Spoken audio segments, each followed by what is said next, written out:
House Republicans are ramping up their efforts to hold Attorney General Merrick Garland in contempt.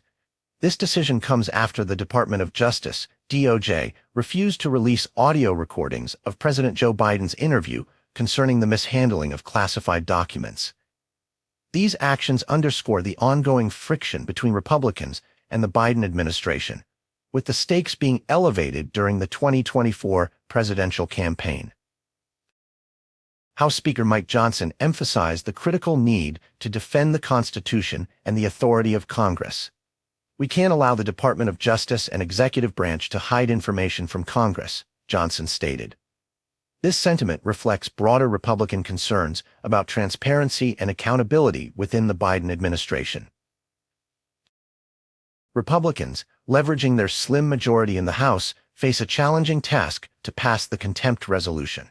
Majority Leader Steve Scalise reassured that Republicans understand the importance of the vote, citing the famous Ronald Reagan phrase, "Trust but verify."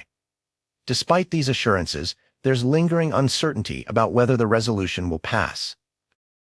The DOJ's refusal to hand over the recordings stems from concerns about safeguarding the integrity of future investigations. Garland and the DOJ have maintained that releasing the audio could endanger the confidentiality of their processes. Additionally, President Biden invoked executive privilege over the recordings, complicating efforts to obtain them. Representative Anna Paulina Luna voiced her determination to ensure accountability at the highest levels of government. If the DOJ does not act on the contempt resolution, Luna plans to introduce an inherent contempt resolution, which would direct the House Sergeant-at-Arms to arrest Garland. This dramatic step underscores the serious commitment of some Republicans to enforce consequences for perceived overreach and lack of transparency. The battle over Garland's potential contempt charge is not without historical precedent. The last time an attorney general was held in contempt was in 2019 under a democratically controlled House.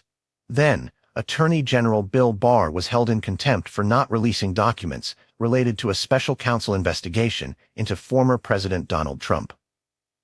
Similar circumstances surround former Attorney General Eric Holder, held in contempt over the Fast and Furious operation.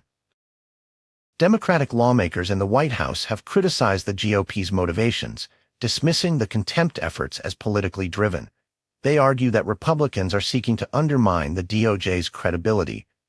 Nonetheless, Republicans such as House Oversight Committee Chair James Comer and House Judiciary Chair Jim Jordan argue that obtaining Biden's interview recording is crucial for their ongoing investigations. This clash reflects broader themes in American politics, including the debate over the separation of powers, the reach of executive privilege, and the accountability of government officials. While the outcome of the contempt vote remains uncertain, it is a clear indicator of the heightened tensions and the upcoming confrontations in the political landscape.